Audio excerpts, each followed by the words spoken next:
in New Zealand at least, we talk a lot about having a play-based curriculum. And from my experience of being in Montessori early childhood centres, I see children that are working with some quite complicated academic ideas and concepts, but we're not introducing those ideas to young children to speed up their development.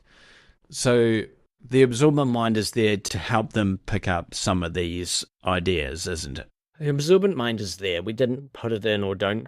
It's going to pick up whatever. So when we're thinking about this 3 to 6 environment and what play-based is all about, play is different to work in an adult worldview. Play is what we do on the weekend. Work is what we do during the week. We get paid for work, whereas we would pay money to go and play and entertain ourselves. So there's quite a big divide.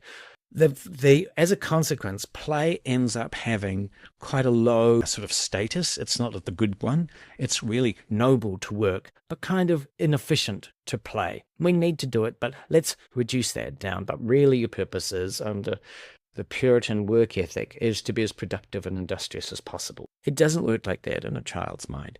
They don't differentiate between work and play. They are just engaging with the environment. However, when we see somebody constructing a house, we say that's work. When we see somebody else constructing a painting, we go, that's your work. You're a painter. You're doing your work. So the child is actually constructing the adult. That is their work. And so it's a really important process for the child to be honoured for what they're doing is serious. It's fun. They can giggle and we can laugh, but it has a purpose other than just wasting time. Because adults are so driven into work and often not liking work, then work becomes kind of a negative idea. So in Montessori, we see the child as working. Other people say, hang on, how can a 3-year-old be working? That's not fair. Why don't we let them play? In all intents and purposes, it's exactly the same thing, only we value work and we disregard play, generally speaking.